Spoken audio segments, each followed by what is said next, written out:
Halo teman-teman Nabu Kiki, perkenalkan saya Venio Satania dari 10 Akuntansi 1. Hari ini saya akan menjelaskan materi mengenai surat menyurat.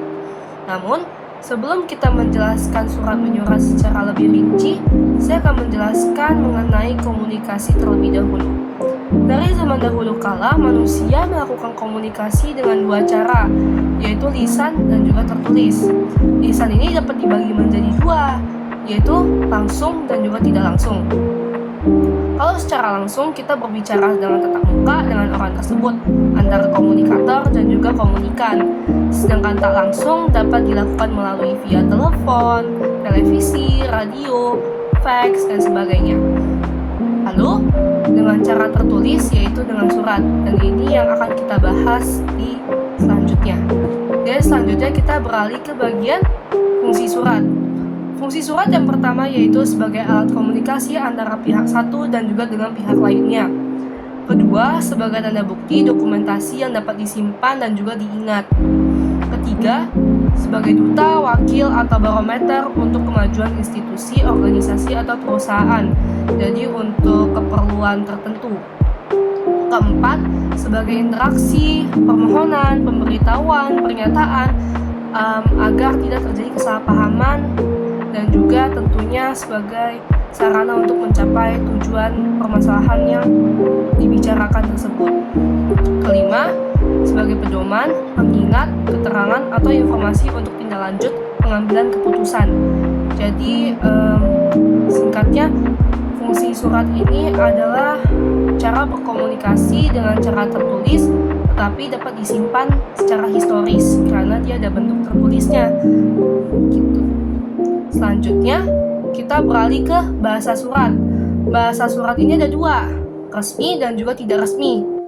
Namun yang akan kita bahas di sini adalah bahasa surat secara resmi.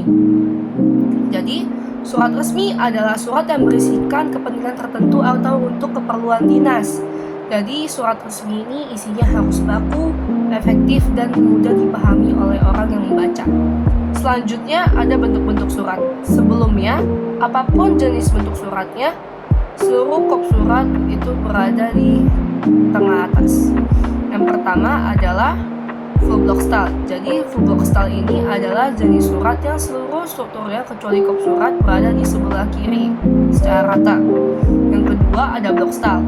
Yang membedakan block style dan juga full block style ini, pada jenis block style untuk tempat tanggal dan juga tanda tangan dan nama pengirim berada di sebelah kanan. Yang ketiga ada semi block style.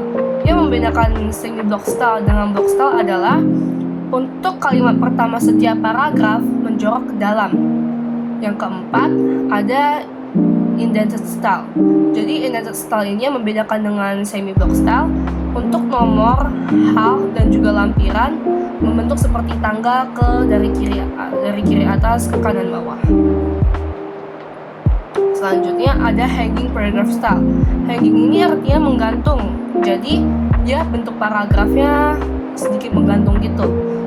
Jadi pada bagian pembuka, isi, dan juga penutup, setiap kalimat pertama masih berbentuk normal atau seperti biasa.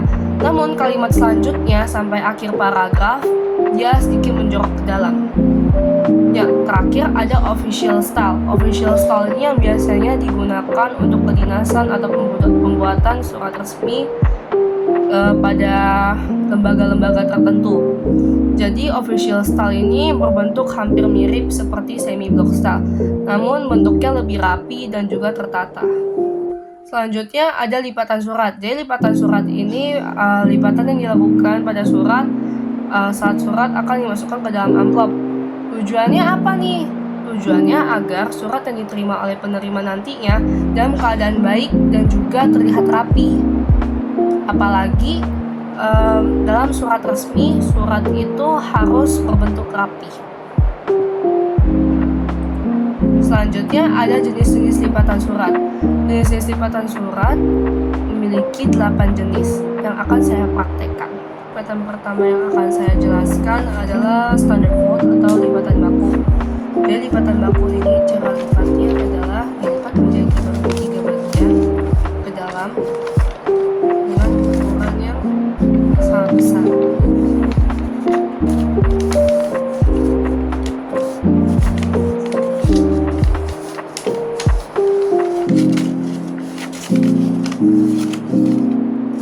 seperti ini. Yang kedua ada lipatan setengah baku atau semi-solid full. Yang membedakan adalah cara melipatnya sama, namun pada lipatan ketiga dia berukuran lebih kecil. Bagian seperti ini. Yang ketiga ada lipatan accordion. Accordion ini dia terbentuk inspirasi dari alat musik accordion.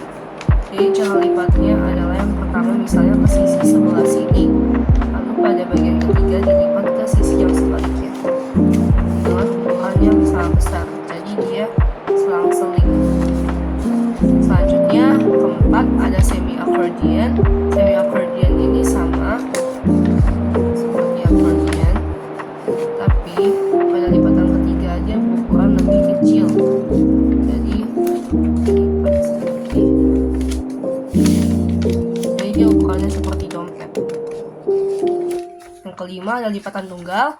Lipatan tunggal ini termasuk lipatan paling mudah karena cara melipatnya hanya dilipat menjadi dua bagian seperti ini. Yang keenam ada lipatan ganda. Caranya adalah sama seperti lipatan tunggal, tapi dilipat dua kali.